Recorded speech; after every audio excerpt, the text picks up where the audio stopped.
Bonsoir. Voilà, très heureux d'être avec vous ce soir pour partager ce temps dans cette dimension de la communion fraternelle, lorsque l'Église de Jésus-Christ est rassemblée pour célébrer son nom, mais aussi, frères et sœurs, dans ces réunions du mercredi soir, pour partager ensemble les Saintes Écritures, mais où l'axe est mis sur ce message d'évangélisation. Et cette Église de Jésus-Christ veut encore proclamer dans cette génération pourquoi Jésus est venu, qu'est-ce qu'il a fait, alléluia. Et nous voulons encore le proclamer encore et encore dans notre génération que Jésus-Christ, il est le même hier, aujourd'hui et éternellement, et ce qu'il a fait dans le passé, il est encore capable de le faire dans nos vies et encore ce soir dans ce lieu. Alléluia. Est-ce que vous le croyez? Alléluia. Et ce soir, la pensée qui sera développée pour que nous puissions partager la puissance de l'Évangile ensemble, l'Évangile est la parole même de Jésus, où nous pouvons l'aborder sous plusieurs axes, puisque la personne même de Jésus pourrait être un axe. On pourrait même ce soir prendre ce côté de parler justement des enseignements de Jésus, mais ce soir j'aimerais accentuer avec vous sur le fait même que Jésus détient toute puissance. Et le titre qui est là, c'est la toute-puissance de Jésus sur la puissance même des ténèbres. La toute-puissance de Jésus sur la puissance des ténèbres. Bien que Jésus soit supérieur, et dans l'évangile de Matthieu au chapitre 9 et au verset 35, il est dit que Jésus, il guérissait toute maladie et toute infirmité. Son pouvoir était au-dessus de toute maladie et au-dessus de toute infirmité. Bien que Jésus soit supérieur aussi aux éléments de la nature, à la tempête, un jour il va menacer le vent et la mer, et la Bible nous dit qu'il y eut un grand calme, non seulement dans le cœur des disciples, mais aussi avec cette mer qui était complètement déchaînée. Bien que Jésus soit supérieur aux imprévus des hommes, puisqu'à un moment donné, les disciples, ils ne savaient pas comment faire pour nourrir cette foule qui était là. Jésus va dire un jour à la foule, il enseignait la foule, et puis il va dire à ses disciples, donnez-leur vous-même à manger. Mais là, c'était comme un imprévu pour les disciples, ils ne savaient plus comment faire, puisque l'heure était déjà avancée, mais les imprévus des hommes, alléluia, sont pour les hommes. Mais Jésus, il est au-dessus de tout cela, puisque Jean nous dit dans son évangile que ce jour-là, Jésus, il savait ce qu'il allait faire. Alléluia. Bien que Jésus soit supérieur à toute maladie, à toute infirmité, aux éléments de la nature, aux imprévus des hommes, bien que Jésus soit supérieur même en ce qui concerne son enseignement, puisqu'on a dit de lui, jamais homme n'a parlé comme cet homme. Déjà là, à l'âge aussi de 12 ans, on le retrouve dans le temple. Et puis l'enseignement que Jésus donnait, les réponses que Jésus donnait justement aux religieux de son temps, aux rabbins qui étaient là, son enseignement était très pointu, très profond. Son enseignement déjà à 12 ans, ce qu'il disait, ce qui sortait de sa bouche, interpellait les religieux de son temps. On ne l'a jamais vu sur les bancs des écoles rabbiniques et puis pourtant son enseignement est là, c'est pertinent. Bien que Jésus soit supérieur à toute maladie, à toute infirmité, aux éléments de la nature qui peuvent se déchaîner, bien que Jésus soit supérieur aux imprévus des hommes, bien que son enseignement soit supérieur aux enseignements des religieux de son temps et de notre temps, bien que Jésus soit supérieur, son pouvoir est là et supérieur même sur le pouvoir du péché, j'aimerais, frères et sœurs, que nous puissions accentuer ce soir sur cette pensée qui est là, la toute-puissance de Jésus sur la puissance des ténèbres. Nous l'avons chanté tout à l'heure. Ce n'est pas pour rien que nous chantons dans ce lieu. Ce n'est pas pour rien que les paroles sont projetées sur ce mur. Nous l'avons déclaré dans ce lieu. Tu es venu pour vivre et pour mourir. Tu es venu aussi pour briser les liens et aussi pour ressusciter. Le dernier chant que nous avons entonné ensemble, Christ est roi, c'est-à-dire qu'il est le roi des rois, le Seigneur des seigneurs, il est souverain en réalité sur toute chose. On l'a même déclaré tout à l'heure, il est descendu sur la terre des hommes pour apporter la lumière, la toute-puissance de Jésus sur la puissance des ténèbres. Et là, j'aimerais faire 2 lectures avec vous. La première, dans l'épître de Jean, la première épître de Jean, au chapitre 3, et uniquement la deuxième partie de ce verset.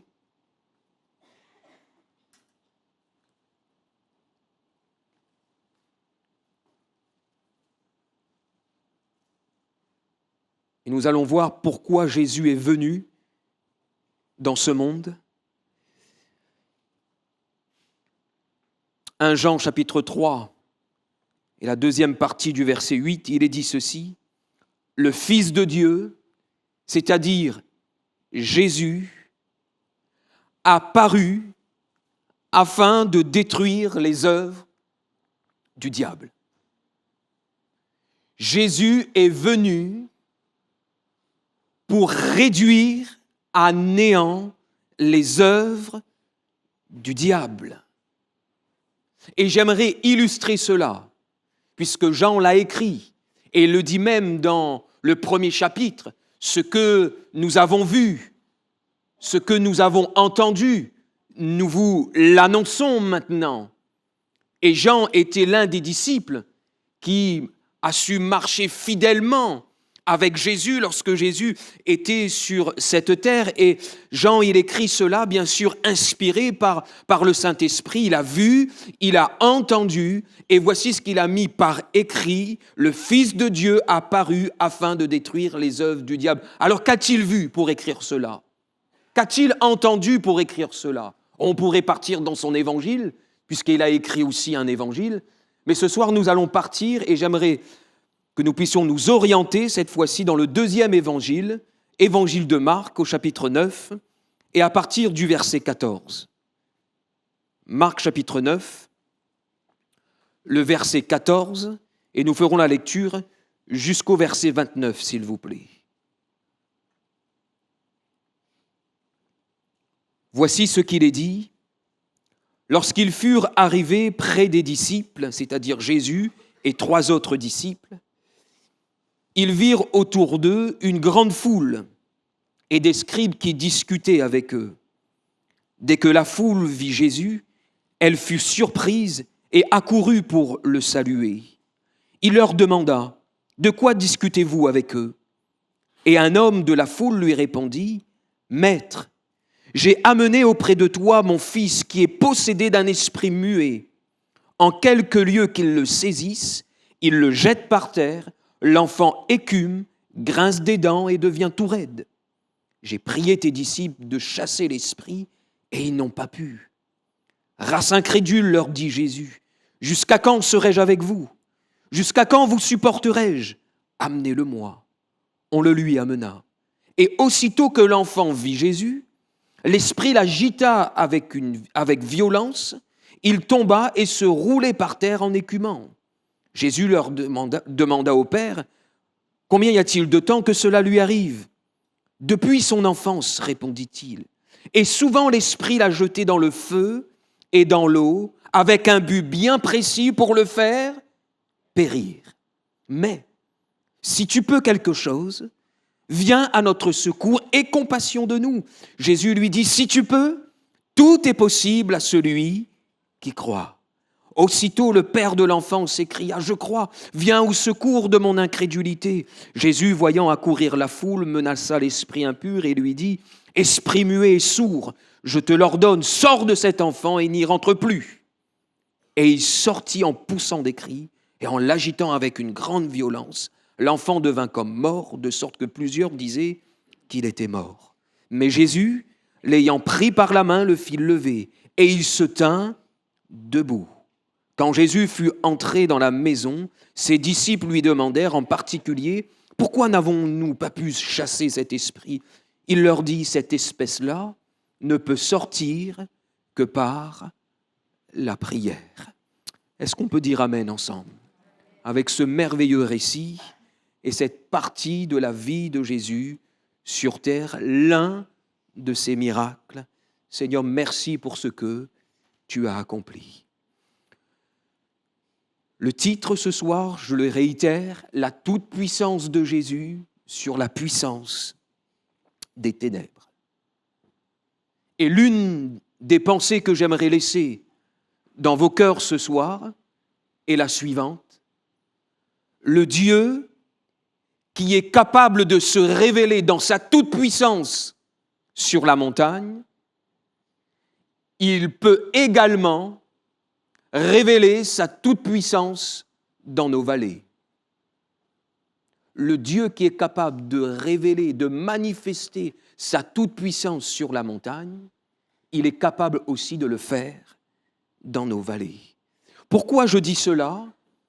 Puisque Matthieu, dans son évangile, lui aussi, il a mis une parole de Jésus par écrit. Dans Matthieu chapitre 28 et le verset 18, il est dit ceci: « Tout pouvoir m'a été donné dans le ciel et sur la terre. » Le pouvoir que Jésus avait dans le ciel était exactement le même pouvoir qu'il avait sur la terre. Il n'a pas perdu de son pouvoir lorsqu'il a quitté le ciel pour venir sur la terre. Il avait la même puissance. Il était Dieu, 100% homme dans son humanité, mais aussi 100% Dieu. Il avait reçu exactement la même autorité. Contexte de notre récit, très simple, et très vite nous allons le voir, pour basculer ensuite sur le récit que nous avons lu ensemble. Alors que Pierre venait de faire une merveilleuse déclaration, puisque certains pensaient, au milieu de la foule, plusieurs pensaient que Jésus était Élie, l'un des prophètes, d'autres pensaient que c'était Jérémie, d'autres pensaient que c'était Moïse. Et puis Pierre, lui, il aura cette pleine révélation, bien sûr, sous l'action même de l'Esprit de Dieu. Seigneur, à quel autre irions-nous? Si ce n'est que vers toi, puisque tu es le Christ, le Fils du Dieu vivant. Pour eux, avec tout ce que Jésus avait déjà fait, que ce soit dans leur cœur, leurs expériences personnelles, mais aussi avec ce qu'ils avaient vu, ce qu'ils avaient entendu de la bouche même de Jésus, ce qu'ils avaient vu se manifester même lorsque Jésus priait pour les malades. Pour eux, il n'y avait plus aucune incertitude. La certitude de la foi était dans leur cœur. Ils savaient que Jésus était réellement le Fils de Dieu. Et quelques jours après, 6 jours après, nous dit Marc dans son évangile au chapitre 9, notre chapitre au verset 2, 6 jours après, Jésus prit avec lui Pierre, Jacques et Jean et les emmène justement sur la montagne, où aura lieu ce merveilleux miracle de la transfiguration, où ils vont voir Jésus comme dans la gloire. L'aspect même de son visage va changer. Ses vêtements vont devenir d'une blancheur vraiment éclatante. Et il y aura une telle présence de Dieu sur la montagne. Il n'y a que 3 disciples, Pierre, Jacques et Jean. Et eux, ils sont là. Et puis, il y a une voix qui est là, qui dit ceci: « Celui-ci est mon fils bien-aimé, écoutez-le. » Certains disent que c'est Élie, d'autres disent que c'est Moïse, d'autres disent que c'est Jérémie, mais c'est lui, mon fils bien-aimé. C'est lui en qui j'ai mis toute mon affection. Écoutez-le, suivez-le en réalité. Et la puissance de Dieu se révèle, au point même que Pierre, il sera là, il va dire: « Seigneur, il est bon que nous soyons ici. » Mais pendant que Jésus est en train de manifester ce miracle avec ses 3 disciples, pour révéler encore une fois et appuyer la pleine révélation que Pierre avait reçu quelques jours auparavant, 6 jours avant, dans la vallée, il se passe quand même des choses assez étranges, bizarres. Dans la vallée, il y a une situation très compliquée. Juste en bas, il y a une situation spirituelle qui est complètement nouée, au point même que les disciples, Les autres disciples de Jésus, ils sont restés là dans la vallée et ils n'arrivent pas à faire face à cette situation spirituelle. Et pendant que Pierre veut rester sur la montagne avec ses deux compagnons, Jean et Jacques, avec la présence même de Jésus, la Bible nous dit que le lendemain, et c'est Luc qui nous donne cette information dans son évangile, le lendemain, ils sont restés toute la nuit sur la montagne, le lendemain, ils redescendent sur la montagne, et voilà qu'une foule est présente dans la vallée. Et dès que la foule voit Jésus, elle fut surprise et elle court pour saluer Jésus. Et voilà que Jésus va poser une question. Quel était en réalité votre sujet de discussion? Frères et sœurs, amis, quand Jésus veut entrer dans nos sujets de discussion, quand Jésus se préoccupe de ce qui se passe en réalité aussi, oui, dans nos vallées, mais aussi dans ce que nous pouvons échanger. Est-ce que tu voudrais que Jésus ce soir entre dans ton sujet de discussion, dans ton dialogue? Peut-être même tu as parlé avec quelqu'un en disant « c'est difficile, c'est compliqué, je ne sais plus à quel sein me vouer, je ne sais plus vers qui me tourner, je me suis tourné à droite et puis j'ai essayé ceci, telle religion, je me suis tourné à gauche et puis j'ai essayé telle religion, ça n'a pas fonctionné, je ne sais même plus où est la vérité, je suis complètement perdu, je suis dans les ténèbres, je suis dans le noir. » Mais est-ce que ce soir tu permets à Jésus d'entrer dans tes sujets de discussion? Et voilà que, lorsque Jésus pose cette question, la Bible nous dit un homme va sortir au sein de cette foule et il va apporter une réponse à Jésus. Et de cette réponse, en réalité, concerne sa propre situation. Ce qui se passe réellement dans sa maison. Maître, j'ai amené auprès de toi mon fils, qui est possédé d'un esprit muet. Et lorsque l'esprit le saisit, lorsque l'esprit prend le contrôle, lorsque l'esprit se manifeste, il le jette par terre. L'enfant écume, grince des dents et devient tout raide. Ça se passe chez nous, dans notre maison. Ça se passe dans notre foyer. Et en voyant cette situation de ténèbres en réalité qui règne dans notre maison, en entendant ces bruits qui sont là, souvent on a peur pour notre enfant, puisque plus tard même il dira à Jésus que parfois l'esprit veut le jeter dans le feu ou soit dans l'eau pour le faire périr, mourir. Donc il y a comme une ambiance, un esprit de mort même qui règne dans notre foyer. C'est très compliqué. Et en voyant tout cela, on a entendu, Jésus, que tu es la lumière. On a entendu que tu étais supérieur à toute maladie, à toute infirmité. On a déjà entendu même que tes disciples sont déjà partis 2 par 2 et tu leur avais donné le pouvoir pour chasser aussi les démons. Marc chapitre 6.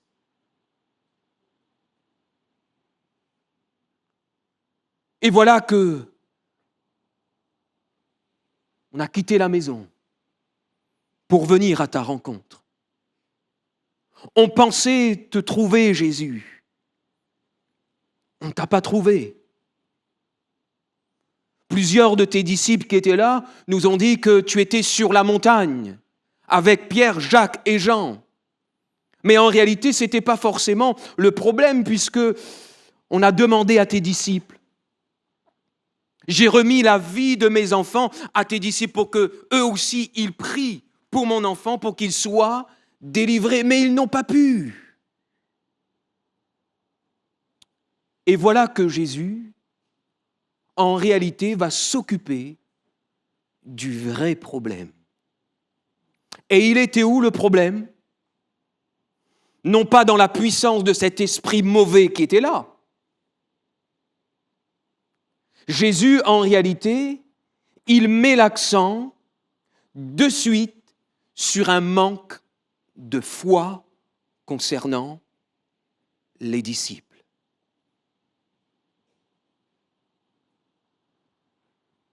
Un manque de foi qui a laissé place par la suite à l'incrédulité.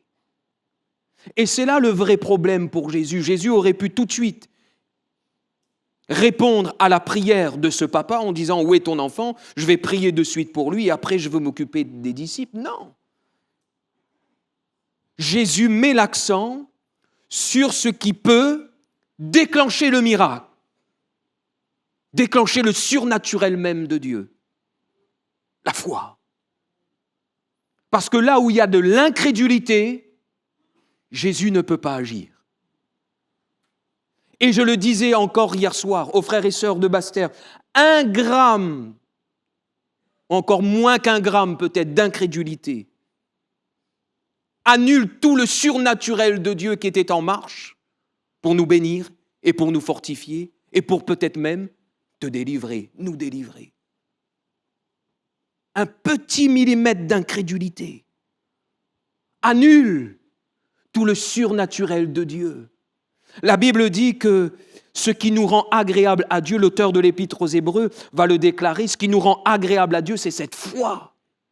Et cette foi qui croit, cette foi qui est agissante, cette foi en réalité qui est là et qui, entre guillemets, se déplace. La foi, c'est une ferme assurance. Je crois que Jésus est capable de faire quelque chose pour ma vie. Et c'est une démonstration des choses qu'on espère. Donc, je vais à sa rencontre.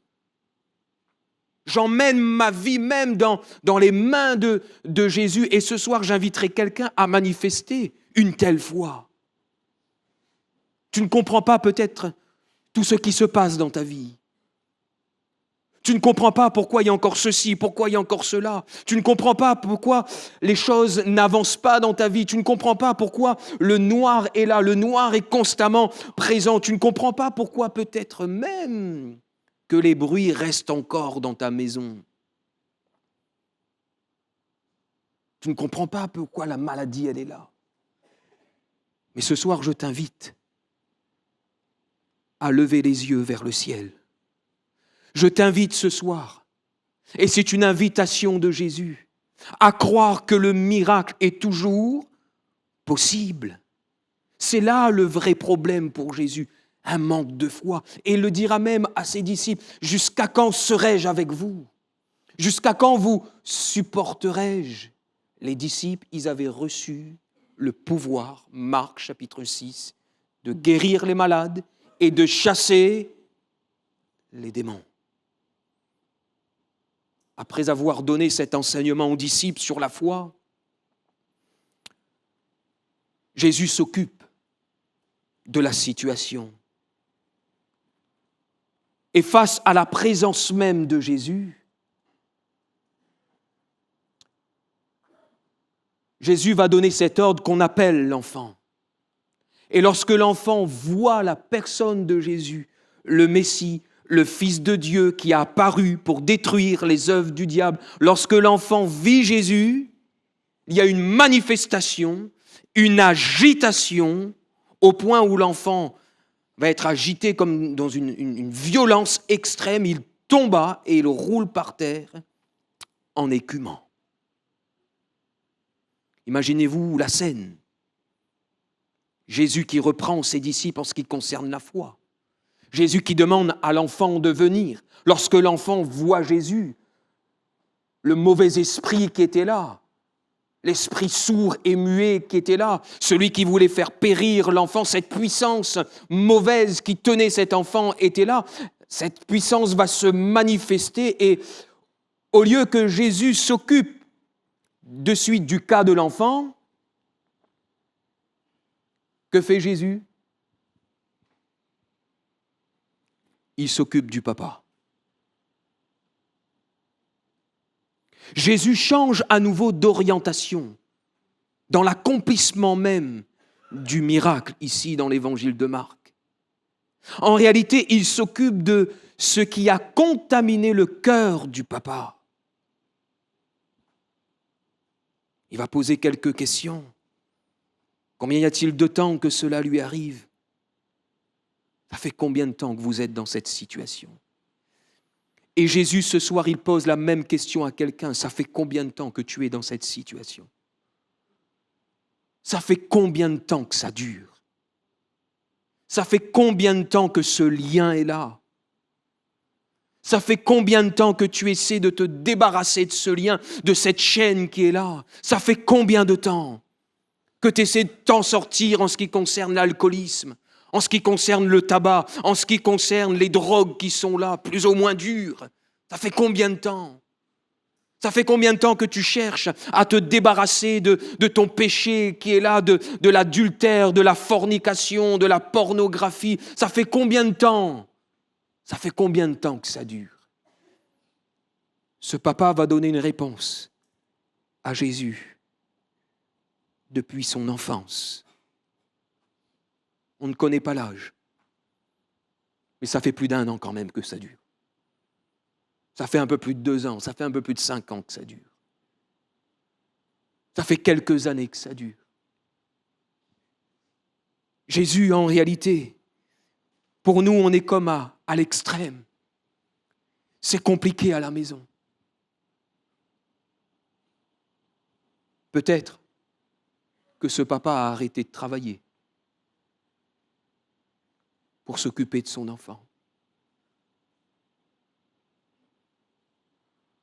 Chérie, c'est à toi de travailler parce qu'il faut le surveiller, comme de lait sur le feu. On ne sait pas quand l'esprit va se manifester, il faut qu'on le veille jour et nuit, 24 heures sur 24. Ou peut-être c'était lui qui travaillait et puis l'épouse restait à la maison pour surveiller l'enfant. Ce soir, c'est toi qui dors. Moi, je vais le surveiller parce que ça peut aussi le prendre pendant la nuit.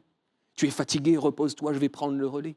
Ou peut-être même, ça fait déjà 2 ou 3 nuits que c'est toi, je vais prendre le relais. Peut-être même l'épouse qui dit à son mari, non, mais c'est bon, repose-toi. Et puis, il y a tour de rôle et ça fait longtemps que ça dure, on est épuisé. On a des cernes sur les yeux, on ne dort plus. On n'a pas une vie normale. Et dans combien de foyers c'est ainsi, frères et sœurs, amis?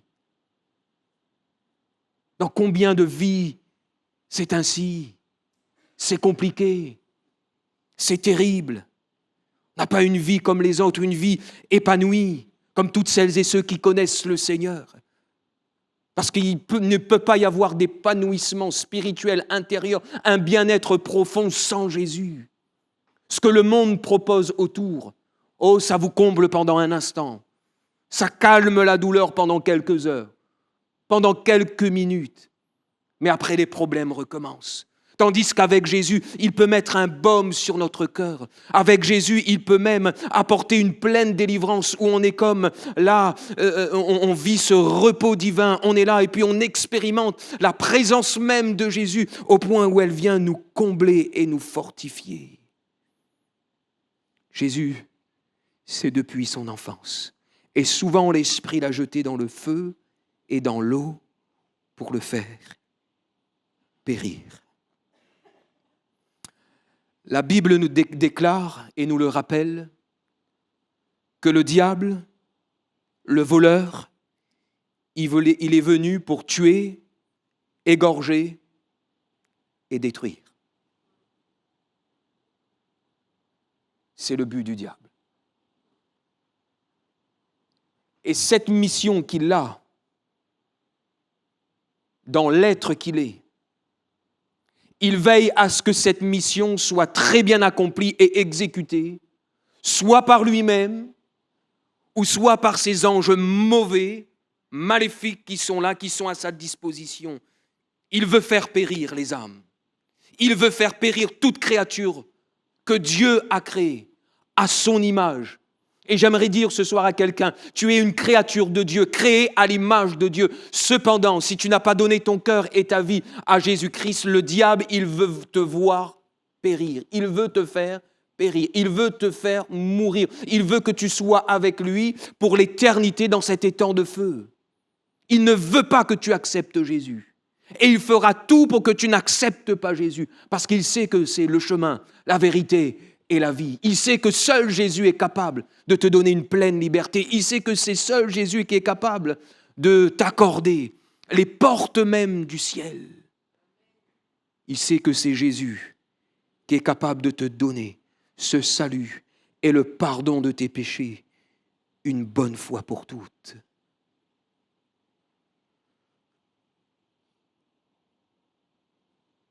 Seigneur, si tu peux quelque chose, viens à notre secours. Viens dans notre maison. Peut-être quelqu'un ce soir a besoin de faire cette prière. Viens dans notre maison. Viens à notre secours. Aie compassion de nous. Imaginez-vous la scène. L'enfant est toujours agité par l'esprit mauvais, qui l'agite avec violence. Jésus entend ce papa.